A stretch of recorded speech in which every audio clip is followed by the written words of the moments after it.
Hello and welcome to another video and podcast from Fantasy Football Scout. Today it's all about Sky Sports Fantasy Football with £50,000 up for grabs for the winner. There are still plenty more games to go in game week 35 as we are recording, but do we have the transfers to cope? My name is Joe and joining me ahead of game week 36's fixtures and the tail end of 35 is Luke. Luke, how are you? I'm okay, Joe. I'm all right. Not too bad. Just getting over the line now, aren't we? Team was okay last week. Not anything to shout about. It's pretty much been the story of my season as it's sort of petered out. Sort of just around the average or maybe just below most weeks, and not many options to change anything. So yeah, we'll see what the last few games bring us. Yeah, it's all about the captaincy, really, isn't it? When we're without any transfers, and I've got one left, and so I've used up two. Which I've used actually okay. They've come good for me. My penultimate two transfers, one left to go.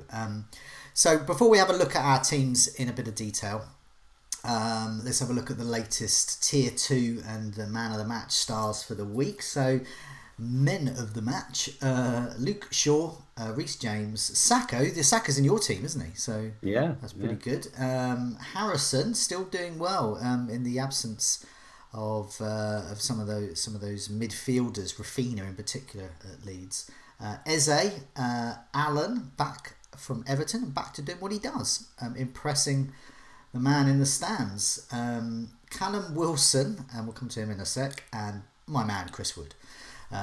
Callum Wilson I was going to be my what the hell, I'm just going to get him in this week, but then the news came this morning that he's out for the rest of the season. So abandon Callum Wilson if you've got the transfers and own him. If you don't, just forget about him. Passing tier 2, Azpilicueta still in your team. Laporte, I'll just put Leicester defenders in, and then Souček. Tackles tier 2, Azpilicueta again. So yeah, he's done really well for you there. Walker Peters, Luke Ayling, impressing again in the tiers as he did earlier in the season, and Cash at Villa. Saves tier 2, Lloris, Dubravka, Allison, Henderson, and Ramsdale. Ramsdale once again getting those saves tiered, but unfortunately he keeps conceding.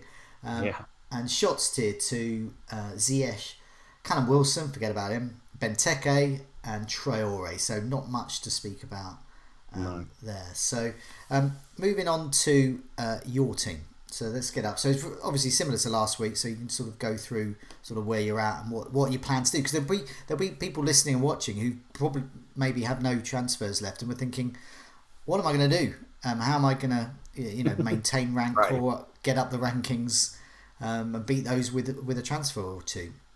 So you've got Martinez, Azpilicueta, Sionchu, Diaz in a 3-4-3 of Saka, Fernandes, Bowen, Rafinha, Kane, Calvert-Lewin, and Salah. So yeah, where are you at with this, and what can you do, and who are you happy with? yeah. I mean, I've got no transfers left now, 0. So this is me for the rest of the season. Okay. I'm not, it's okay. Obviously, Bowen is an issue because he's not starting, and Antonio appeared back.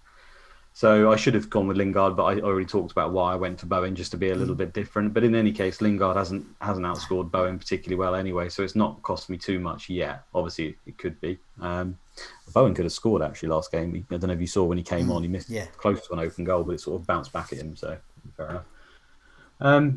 So yeah, I mean, it's just going to be getting your captain selection right as far as I'm concerned, which is always the main thing in Sky. I think some of these players who have been pretty poor the last month or so. So Azpilicueta, for example, barely played. Saka's been in and out. Rafinha's obviously been injured. So my team's just been 5 or 6 players most week, and it's really been hurting me. But now they're all coming back, so I'm hoping for aside from maybe Bowen, I think the rest of the team's pretty well set. To be honest, there's not too much I would change.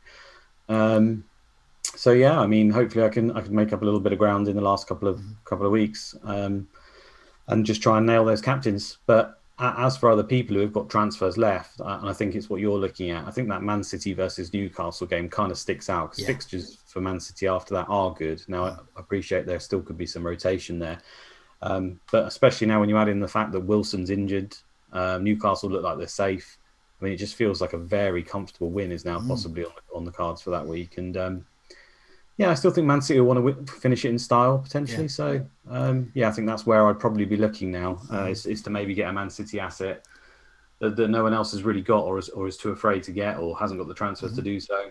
Obviously, there's quite a few teams with some some good fixtures. Liverpool being another one. Yeah.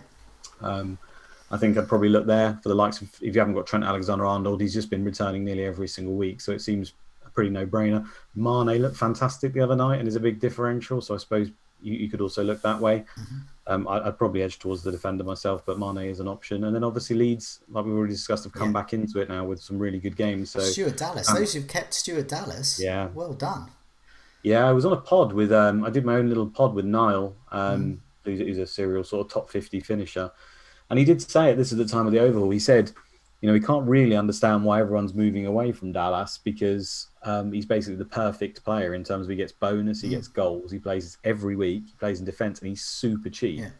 Yet he and all of us virtually moved away because their fixtures sort of toughened up, and we went for the likes of Vestergaard and stuff, which was basically a tragedy.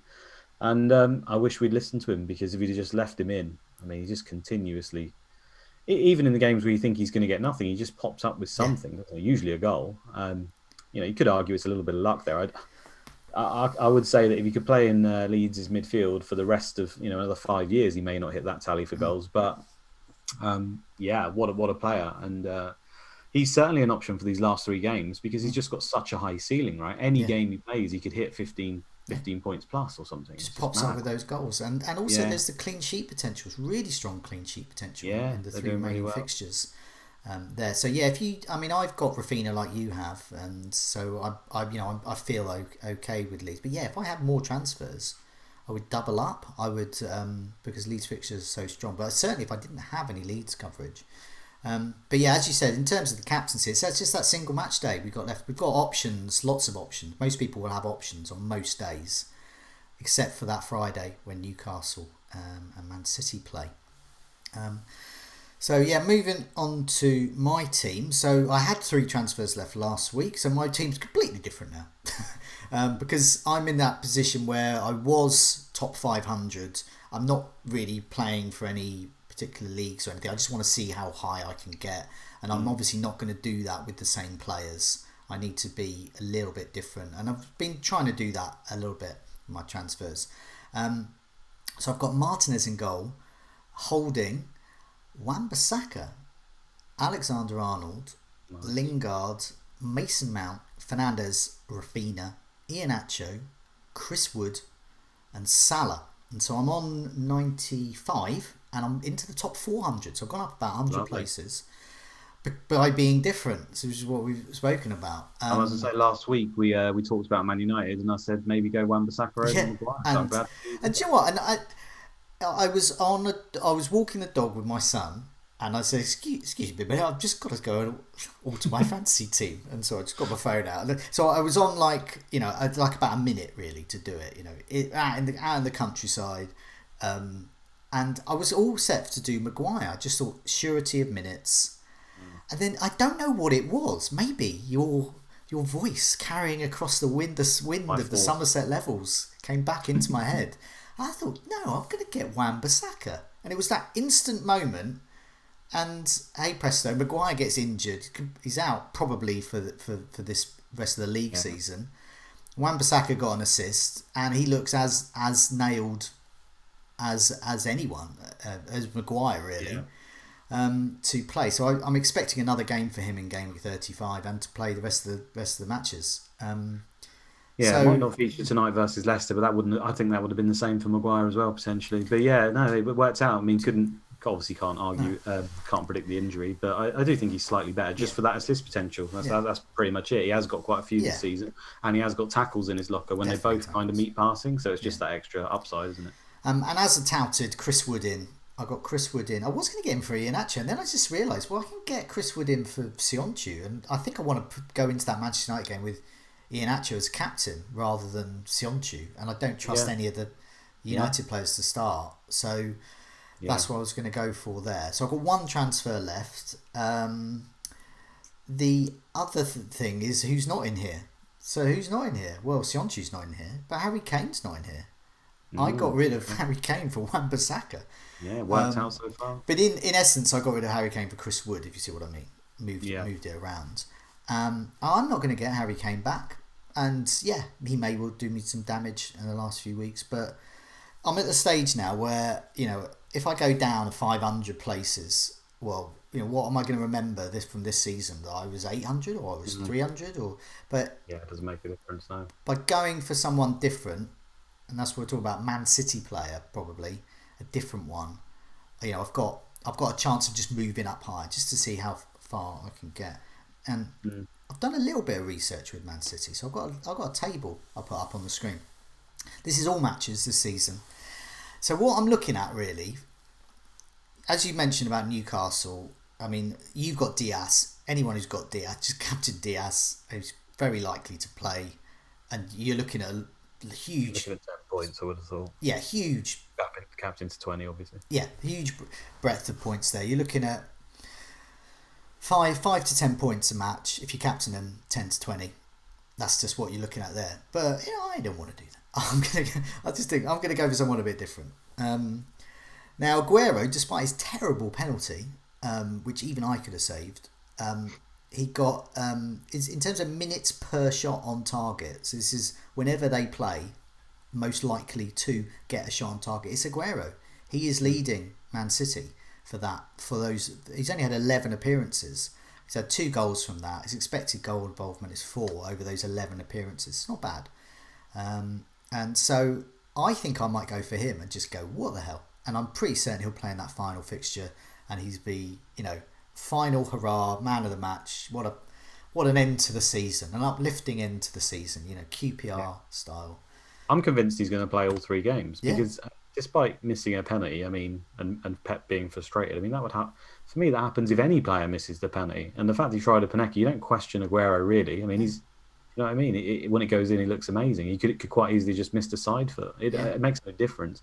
I think it's just general frustration that he wanted to win the game and secure the title, and they missed the penalty, which is what Man City have been doing all season. Yeah. I don't think that can change the fact that Aguero is like one of their best all-time players and best all-time strikers, and they're going to send him off the right way because they don't need to win any of the games particularly. I mean, obviously they need to confirm it 100%, but I think that's pretty much assured, isn't it? So I'd be surprised if Aguero doesn't play all the rest of the games, and he's on penalties up front for the best team in the league. So even though he's not particularly in old Aguero kind of form, I don't think that particularly matters, and I'd be very surprised if he doesn't get at least 1 goal before the season's out. I think maybe more. I'm gonna go for it. If I was in the top 10, I'm not sure. Maybe I would, because I don't think the other people in the top 10 would. I'm not sure. No. And with the winger, they've got too many players who can play out wide. Yeah. They have only. I mean, obviously in the big games in the Champions League, they tend to play with a false 9 of some sort.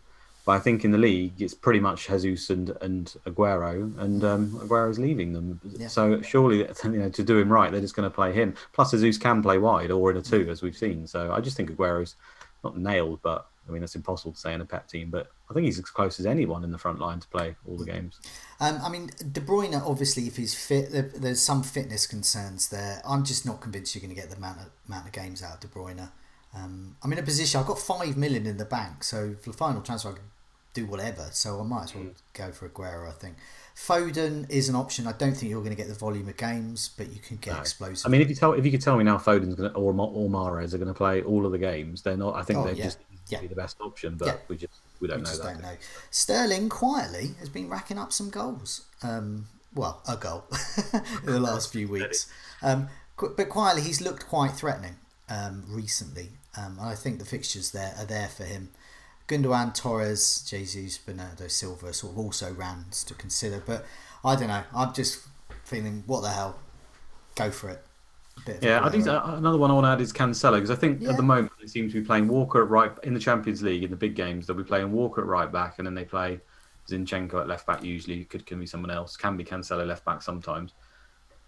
So for me, I just feel like Cancelo, he offers them so much going forward, and he has been playing most of the Premier League games. Yeah. So this is another game where his potential is massive. He's going to get passes, he potentially can get tackles, and he might be playing in midfield, shooting at goal and stuff like he does sometimes. So he's definitely another option. Yeah, if you wanted to go for defensive options, obviously Diaz is your safe bet. Cancelo's slightly more explosive potential, but also Zinchenko as well. Yeah, he's great whenever he plays. He's a fantastic Sky asset. It's just this is the problem. These players that we're suggesting right now are anything far. They're not. We're not guaranteeing they're going to play every game. We'd be stupid to say that, but they are high risk, high reward players, and that's what you kind of need to make a difference at this stage. It's game week 36 coming up, and then look at the appearances on this tally here. Obviously, Aguero, we know a lot of injuries, only 11, but even the likes of De Bruyne, 24 appearances, Foden 26, Mahrez 25, Sterling probably is the most with 29. I'm talking about attacking players here, not the defenders. So if you're looking for an attacker, they're all going to carry that risk. But I'm in that position. What I've been doing, because I'm not like gunning for first. My mentality in this is that I don't mind taking those risks, like removing Kane or whatever. Well, there's also the added fact that we get to see the lineups for the Newcastle game, and then when you put in your captain on that person as well, that's almost a double down straight away. So you could almost, if they don't play the next 2 games, potentially you still could reap the rewards from it if they go mad in that one game. So that's why it's more suggesting than otherwise. We didn't get to see the lineups. There wasn't a captain option for them. Then they slipped down that list, but now they jump right near the top for me. Before we look at the game week 36 fixtures, we've got a few fixtures left for game week 35 remaining. So tonight, what have we got? We got Manchester United against Leicester. So I'm going for Iheanacho. You're going for your Leicester defender or Fernandes if he's playing, I guess. Yeah, it would be Bruno if he's playing. If he's not, it would be Soyuncu, but I'm not expecting any points either way. Hopefully, it's just a dull game. If Man United do put out the kids as rumoured, and I think Leicester, maybe they're playing with a back 4 or 5, I'm not sure. But obviously, Johnny Evans isn't there, and that was a bit of a tragedy versus Newcastle. So I'm not particularly expecting any points, but I'm hoping just that both teams are tired and can't be asked, and it's a 0-0 and I get some points for Soyuncu. But we'll have to see. We then got Chelsea against Arsenal. So Mason Mount was rested. I hope he was rested, not a secret injury. So I'm going to captain him for that one. I guess Azpilicueta for you. Yeah, if he's playing, obviously it will be Azpilicueta. You saw how good he was last week. And that's why I tipped him to be, I think, the highest scoring player from overhaul till the end. And he was on sort of track for that, but then he ended up missing loads of games because he was so important to him. So I don't think he's anywhere near now, unfortunately. But Azpilicueta for me. I've obviously got Saka as well if he does play. Yeah. So that's kind of a backup, I suppose, but he's not nailed either. So we'll see. Otherwise, it's a miss. Thursday, 13th of May, Aston Villa against Everton, where we'll know the lineup. Manchester United against Liverpool, where we won't. But I think we can guess this lineup. I think we can guess Fernandes is going to play. I think we can guess that Salah's going to play. Yeah, the Tuesday 11th is going to help us a lot there, right? If the whole team is rotated for this one, then you'd like to think that they're going to be playing on the 13th. And if that's the case, my captain will probably be Bruno Fernandes. Salah is still an option, and I've got Calvert-Lewin, I've got Martinez. There's quite a few players available. I mean, Calvert-Lewin's been doing fine, so could be tempted, but it'll probably be Bruno Fernandes because generally the rule is if he's playing, then you captain him just in case. Yeah, so I mean, I'm going to go for him or Salah, probably Fernandes. I think that's the safest bet. So let's have a look at game week 36. So this is another big set of fixtures coming up. So the Newcastle Manchester City, I think we've discussed really. It's your Man City player. Yeah, the Man City player plays, yeah. Yeah, and we get to see the lineup, so that's handy. That's quite a nice immediate risk-free move. If you want to take a risk on Foden and Foden's in the starting lineup, then you can do that and safe. Moving on to the Saturday, 15th of May, we've got Burnley against Leeds, Southampton against Fulham, Brighton against West Ham. I said last week about Chris Wood that I think he's good for a couple of captaincies. So he was good this week for one, and I think he's good for the next one as well. I think I don't trust Lingard at the moment within the formation that West Ham have. Benrahma has taken his role, as it were. Antonio, it's not the Lingard it could come back, but for me, for this particular fixture, Rafinha or Chris Wood, probably Chris Wood. But yeah, I'll be on Rafinha. It's nice to have him back. Hopefully, he'll be starting that one. I feel like he can do pretty well in that. Rafinha's the kind of player I think that could cause Burnley problems. He's just lightning quick, and I think also the fact that they've missed him and he comes back, he's just got that star quality. I would be surprised if he doesn't get man of the match, even if he doesn't return in any other way. So that'll be my captain. And plus, Brighton are just so solid. They're like a machine at home, and West Ham have been struggling. So yeah, I think that's a really tough game for The them. difference of this, as big as a Brighton fan, no Lewis Dunk, as Oh in yeah, yeah, there yeah. could be a problem. There also could be no Veltman as well. Ooh, okay, yeah. I So forgot there, about the dunk so thing. that's Antonio might be a bit of an option so then, that's to be honest. two of their central three out. Their usual Mm. central, But as we know from the beginning of the season, Brighton went about and literally brought up every single defender known to mankind. So they've got no shortage of the likes of Dan Burn, Webster, Ben Ben White White. as well. All a bunch of other kids coming through. All these defenders. It's like it's like a mass herd of Walking Dead. All the zombies coming. It's like, oh no, the Brighton defenders are coming over the hill. There's like millions of them. Anyway, so so that's what you're looking at there. Even so, I think if you got Antonio, I think it's possibly a good bet.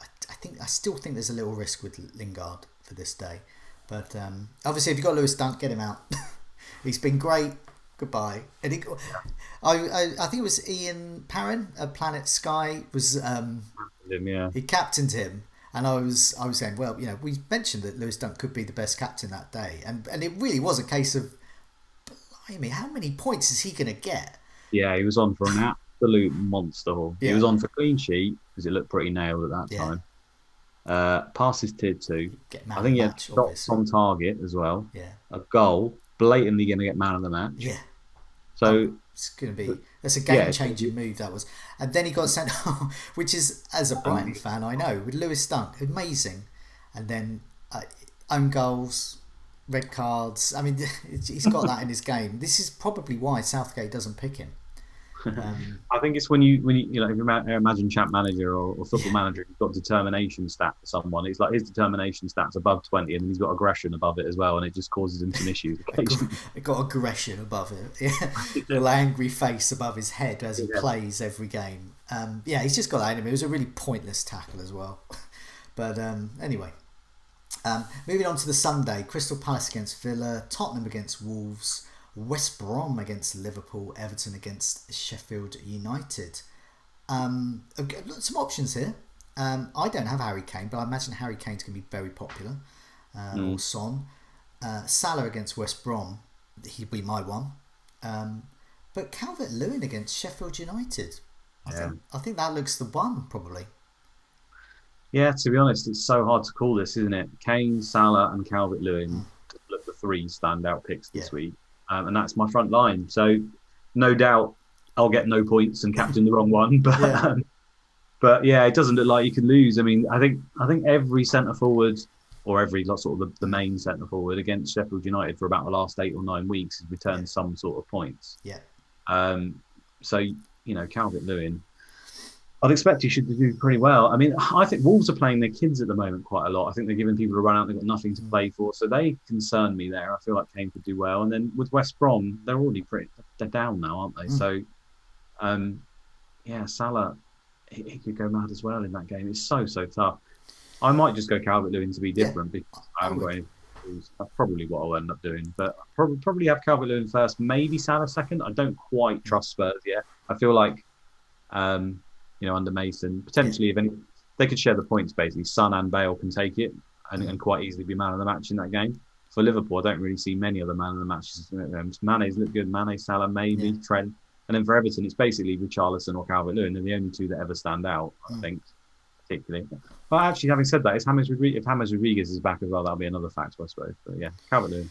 Yeah, definitely. I think if I had Calvert-Lewin, I would go for him. I've got options, but Salah for me would be the one. I mean, maybe Alexander-Arnold if I wanted to go a little bit more different there. I mean, he is probably get passes, maybe. Yeah. Even though he tries to swing the ball in and quite a lot, he still does get passes occasionally.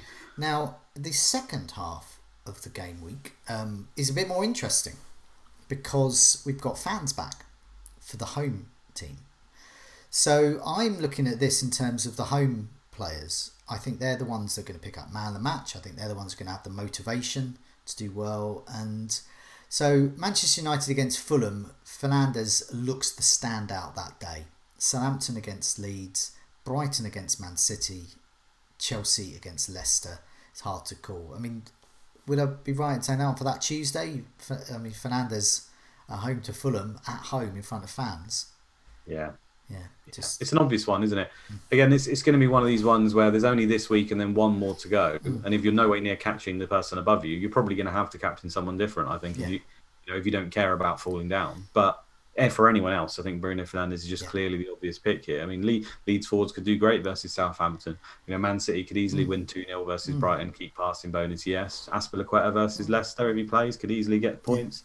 There are other options, but Bruno Fernandes just stands out massively in the game. Fulham can't score a goal, particularly. Expect us to have the ball a lot. I think it's pretty also, obvious. it's 6 o'clock. You get to see the lineup. So, no brainer. Wednesday, 19th of May. More fans for the home teams. Everton against Wolves. Newcastle take on Sheffield United. Tottenham play Villa. Crystal Palace against Arsenal. Burnley against Liverpool. West Brom against West Ham. Obviously, if it wasn't Liverpool, Chris would be a contender for me here. But yeah, looking at that, I mean, Calvert-Lewin once again looks great. I mean, I'm probably going to go with maybe Salah away. I'm not going to go for I don't think I've got any credible home players apart from Chris Wood that day. So I'm going to go for an away one. Yeah, Kane home to Villa. Yeah, obviously. Good, but Martinez and Villa reasonably solid most of the time. I think Salah's probably the standout on this day, even though he's away. And Calvert-Lewin is an option. Just the thing with Everton is it depends whether the fans are going to make a difference because they've been pretty poor all season at home. But I'm just concerned about Wolves. I just think they keep playing. They're almost going through the motions now and putting kids out and stuff and seeing what they can try and do. And they don't really have much of anything. I know they won against Brighton, but I think that was purely down to the red card, to be honest. I don't think they offered much before that. So, maybe Calvert-Lewin again. Okay, let's move on to the community questions. Luke NDN asks your favourite looking players for next season from the Championship who are coming up. For me, Buendia, Tony, Sarauta, Messina, he says, all look good options there.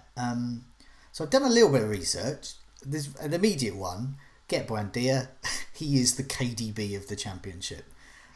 So looking at assists, yep, he's high up. Goals, yep, he's high up. Then looking at tackles, yep, he's there as well. And then looking at shots, yep, he's there. And I was looking at save, might as well just put him in for save points as well. He's the spread of points there.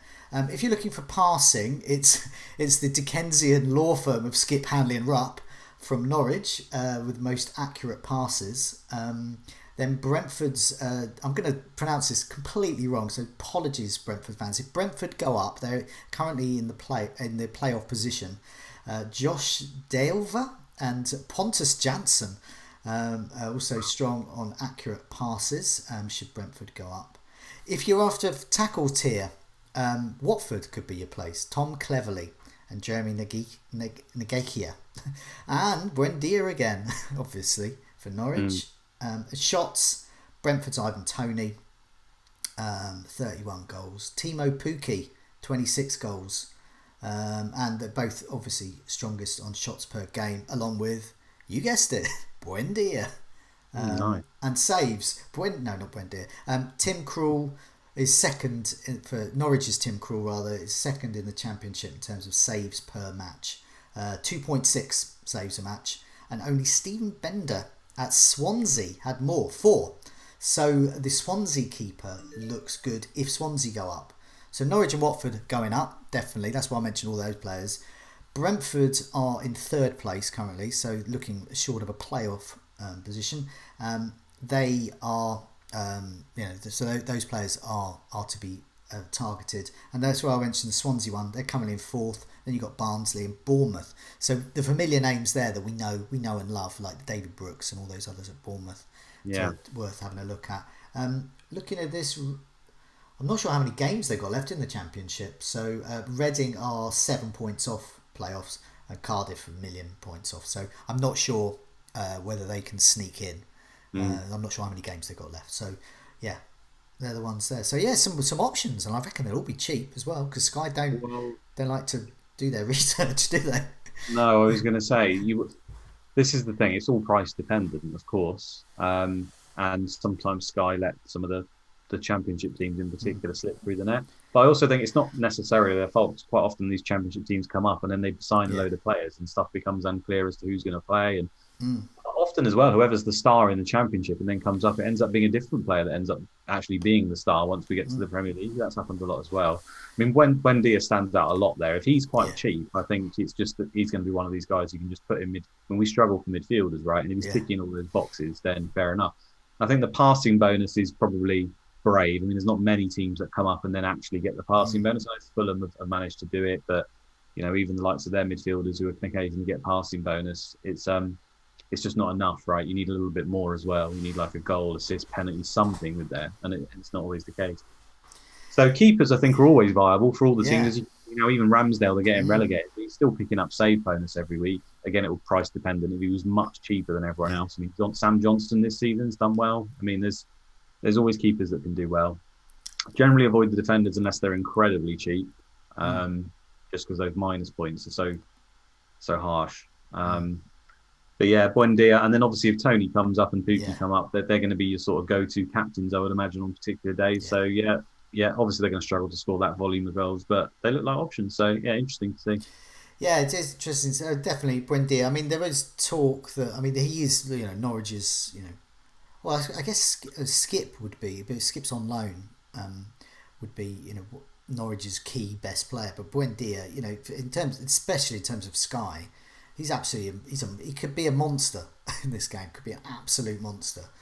Moving on to questions. FF Dempsey asks, looking ahead to Wednesday, which is Chelsea Arsenal. So this is currently recording it Tuesday. So apologies if this goes out after this match. But the question there, Chelsea versus Arsenal. He's only got one transfer in hand, and he only has Azpilicueta, and he can't be confident he can play.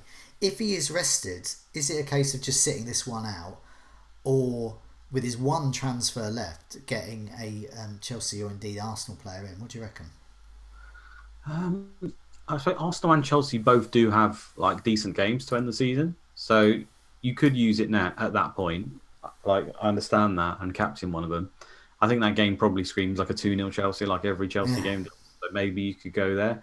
But then you'd have to think Azpilicueta might play the remaining 2 games. So are you benefiting that much from it? Maybe not, in comparison to, say, the Friday night, the Man City game, which looks a better game to call in terms of like a 4 goal win or something by Man City. And it's a bit of a differential. And then you have to remember Azpilicueta might come back for the final 2 games. So whereas your Man City player that you get in, if they do continue to play the next couple of games over a poorer option, you see, I think it's probably better. So long-winded, I'd probably say just avoid that, to be honest, and then look somewhere else. But I can understand doing it because Chelsea and Arsenal still have really good games to the end of the season. DB asks a question which we've sort of answered, but he was saying, let's picture this scenario. You've got one transfer left.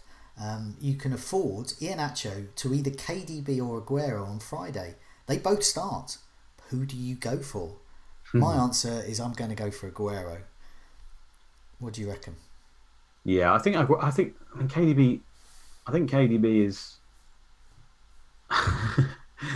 He's just not done it in Sky all season, really, has he? It's been a couple of times. It's hard to say, that's a reason to get him over Aguero because he hasn't done it either. But I just feel like because Man City are still in other competitions, and if there's any chance of Kevin De Bruyne being fit for those games, he is absolutely nailed to play them. Yeah. So on that basis alone, I would go Aguero because I just feel like he's more likely to play all of the games. If they were all three to start all 3 of the games, I'd go De Bruyne because Aguero rarely sees 90 minutes. Maybe just outscore him. Yeah. But I just don't think that will happen. So I'd say Aguero. For reasons unknown, also asked a very similar question about Iheanacho replacements, and both said I think City's probably the best place to go for this. City, Liverpool. Yeah. I think are the two main ones for me. I mean, you could look at Antonio from West Ham as well. We talked at the beginning. I think those are the 3 guys that I'd mainly look at now. I mean, Wilson's been taken away. He was potentially an option. Scott McDonald asks, is it worth holding a transfer for the last day of the season with all games being played simultaneously and with fans for the home fans? Yes, but the other thing is you will definitely have a captain that day unless you're massively unlucky and all 11 of your players get injured. I just strange things happen on the final day. Strange results. Teams are different. Someone might get injured from now to the end. Yeah. If you've got one, amazing. I think holding one can really benefit you. I mean, the reason being, I guess, is you kind of got a target, right? You'll be sat in your, let's say you're sat second in your mini league, you're 8 points behind first. You can be pretty confident who he's going to pick and who he's going to captain on that final day. You've suddenly got something, like a tool in your armory to potentially claw back those 8 points. So I do really like it. Yeah. And if there's any surprises, what happens if Salah doesn't play or whatever that everyone's got, or Kane, he only recently got injured and came back and kind of got rushed back. So he's got Euros coming up soon. So are they even playing for anything anymore by that stage? Maybe not. I mean, I think he'll play. I'm just saying there's loads of examples like that where you just never know. And the final day throws up some strange things. Who do Man City play on the final day? They play home to Everton, don't they? Yeah. Yeah, I mean, I think Aguero is getting man of the match in that game if he just takes to the field. I think he'd be the worst player. He's just like a wall gone, and they might as well, that bloke in the stands, whose mum is it? Rodriguez's? No, who is it? Who's been getting weird man of the matches this season? This mum will come onto the field and just hand Aguero, and he hasn't even kicked a ball yet. Anyway. FF Thinker says. Final question this is, with one transfer left, with no Kane, no Salah, or no City on Friday, what to do? He's happy enough with Alexander-Arnold covering Salah, but he can't decide. So I'm sort of almost in that position. I've got no Kane or City. As we said, I think it's go for City. I think I prefer them to Spurs. I agree. I'd say Salah if he didn't have, because he's got Trent that can cover it, and he doesn't have the other options. Yeah. Salah would be my top, but because he's got Trent, you can probably maybe get away with it. So therefore, go City. I would. It's one of those examples where yes, Salah, you're going to miss out on Salah's points, but it's one of those things where it wouldn't surprise me. Alexander-Arnold outscored Salah in at least 2 or 3 of those fixtures. Can you bear with me a second? I've just got to go and get the door. Hang on a sec.